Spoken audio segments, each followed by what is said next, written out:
Now, the Democratic Party, as I've reported, is facing a pretty big problem. 2018 is just around the corner, and the DNC is broke. I mean, they're not raising a lot of money. The DCCC, a lot of the donors have decided, you know, we're not gonna support the DNC until you make some important changes. And not only that, but as far as the DNC is concerned, there's a lot of trust in the institution that is pretty much gone, not coming back. However, there's a little bit of hope that comes from a new Harvard-Harris poll. See, the Democrats, right under their nose, they've got a secret weapon in order to beat the Republicans. His name is Bernie Sanders.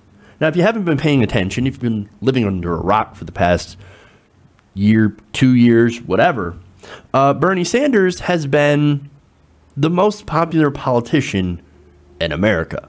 A poll after poll. There's even a Fox News poll that among the Fox News audience, Bernie Sanders is still incredibly popular.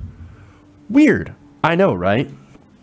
Now, this new poll from Harvard-Harris is no exception. Again, Bernie Sanders tops the list as the most popular politician in America.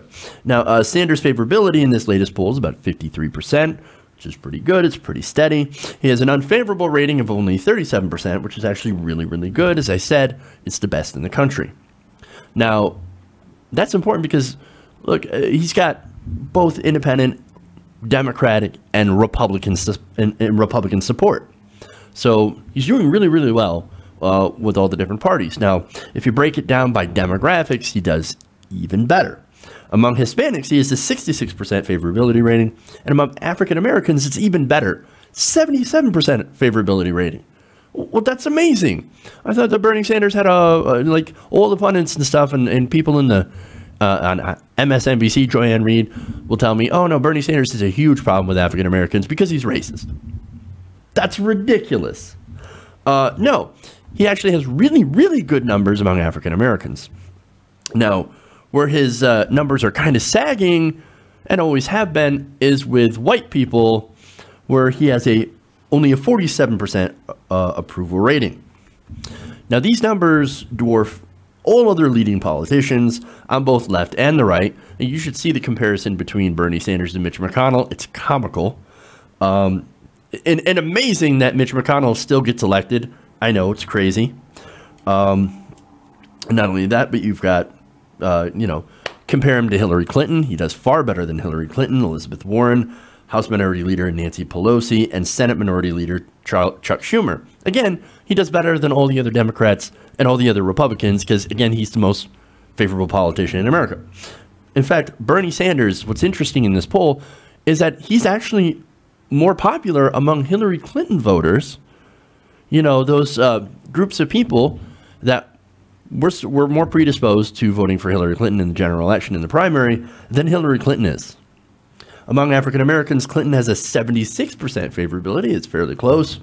Among Latinos, she only has a 45% favorability rating. And among white people, she has a 32% favorability rating. So, again, Bernie Sanders doing much, much better with minorities than Hillary Clinton. Who's bad for minorities? I can't tell. Now, Bernie Sanders, like I said, sitting at 53% favorability. So let's look at the opposite. Let's look at who's doing absolutely terribly. Well, that would be the President of the United States, Donald Trump, who now has the highest unfavorability rating of all, of about 56%. So basically, take Bernie Sanders' numbers, flip them, and then add a little bit more to the unfavorability, and we have Donald Trump. Again, the President of the United States. Sad. Now, it's almost like you would think that if you put Bernie Sanders versus Trump in a hypothetical matchup, that Bernie Sanders would probably win. In fact, that's actually what they did. They have put Bernie Sanders versus Trump in many, many hypothetical matches all throughout the primary and also throughout some of these recent polls. And every time, Bernie Sanders comes out on top. Weird. It's almost like if the Democrats had run Bernie Sanders against Donald Trump, that Bernie Sanders would be president right now. Of course, you ask some of the centrist Democrats, the corporate Democrats on Twitter, they would probably vehemently disagree with you. Funny that. So before I go on, I mentioned that Bernie Sanders could be a very, very potent weapon against Republicans and the right wing, and actually help Democrats win elections. So the question is, are the Democratic leadership, are they going to use Bernie Sanders to that end? No. Are you kidding me? Of course not. No, not only did the DNC decide not to use Bernie Sanders as a weapon against the right wing, they also decided, hey, you know what we're going to do? We're going to purge Bernie people from all positions of leadership. And we're going to replace them with Hillary Clinton people. Because, like I said, they think that that's what the party wants, what the actual people inside the party want. But if you look at any poll, you find out that, no, the party, the people, I should say, the voters, actually want something opposite of the establishment.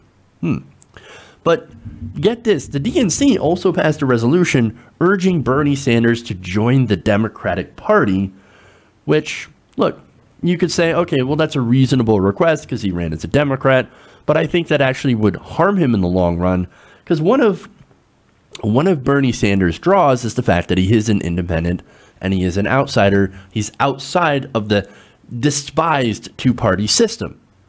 So he becomes a Democrat, he might lose some of his followers, people who are independents and Republicans. And look, this also would make him turn his back on the people in Vermont who voted him into office in the first place. They voted for him as an independent, so he should remain an independent. At least when it comes to representing Vermonters. Now, of course, like I said, his independent outsider status might actually also help to bring other independents and outsiders into voting in the Democratic Party. But of course, to a lot of Democratic loyalists, and I'm talking the leadership and the consultants and the very, very few very vocal people on Twitter who hate Bernie Sanders for some reason or another, blame him for Donald Trump, what have you, they have no interest in doing that because that means fundamentally changing the party and changing what they actually believe in. But see, it's kind of too late for that because Democratic voters themselves do want change. Now, I point to a poll, or a part of the poll, that asked registered Democrats if they support the party embracing more progressive policies and moving further left. What's the response on that one? According to the poll, 52% of total respondents were in favor of going left, including 69% of millennials, of course, 55% of women, 65% of Hispanics, and about 55% of African-American Democratic Party voters. So here you have a majority of the party saying, okay, let's go further left. Let's try left. That's an interesting proposal, and might be one that's incredibly popular with the American people. Now, is the party, of course, doing that? Are they going to represent the voters? No, of course not. DNC Chair Tom Perez, after his purge of Bernie Sanders supporters, as I mentioned before, installed a bunch of Hillary Clinton people. For example, Donna Brazile. Donna Brazile is now on there. And then you also have, like I said, a lot of other Clinton supporters, as well as even corporate lobbyists. Wonderful. And look, looking at how favorable Sanders is, by the way, with minorities, going back to that poll, you'll be interested to know that Tom Perez, leader of the DNC, came up with the smear that Bernie Sanders does not do well with African Americans or Latinos, that he only does well with white people. He's a candidate for white people. And you could go back and you could read the email that he sent the Clinton campaign, where he's like, hey, look, Nevada is very representative of the United States. I'm paraphrasing here off the top of my head. He's like, well, let's just say that he only does well with white people and doesn't do well with African Americans and Latinos. And then we'll win. We get rid of the Bernie problem. Oh, classy. Very, very classy. And this is the guy who's in charge of the DNC. He's got access to the money, which unfortunately is flowing into the consultants' pockets. And the consultants, they want to keep that money flowing, and that means no change. We're going to go with the same old establishment direction, and also we can keep that money flowing to our pockets. We don't care about winning. We win, the consultants win, even if the Democrats lose. And lost they have. Badly. Now, progressives and a lot of Democratic voters, they want to use the best weapon that we can against Donald Trump and the Republicans, because we do want to win, and we do want to win because we want to put in effective and good policy. Now, what the Democratic leadership, unfortunately, is doing is they want to continue to push more neoliberalism, more centrism.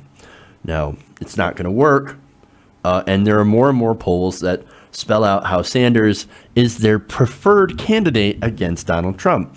For example, last week, a poll conducted by Zogby Analytics of potential 2020 Democratic presidential contenders found that Sanders would defeat former Vice President Joe Biden, Senator Elizabeth Warren, and Cory Booker. So Democratic primary voters are like, yeah, I'm feeling the burn. Still, let's get Bernie Sanders on there. Hindsight is 2020, right? And in recent polls taken, and I mentioned this before, if the election were held today, Bernie Sanders would win by double digits against Donald Trump. So if the argument is, and we hear this all the time, we heard this all the time back in 2016, that you need to elect the most electable candidate. Well then, by that logic, all the Democrats and the Democratic leadership and the superdelegates should all go and back Bernie Sanders. If you're looking for the most electable candidate, well, what's more electable than the most popular politician in the country? That's your logic, not mine. I should believe in democracy. I don't believe in superdelegates, and I don't believe in stacking the primaries. But if your only goal is to get the most electable candidate out there in the general election through the primary process, then it's fairly clear, by your own standards, that Bernie Sanders should be the next nominee for 2020. Hey everybody, thanks for watching this video. If you want to see more like this, please hit the subscribe button below. And if you want to support truly independent progressive media, please consider becoming a patron at patreon.com/TYTNation.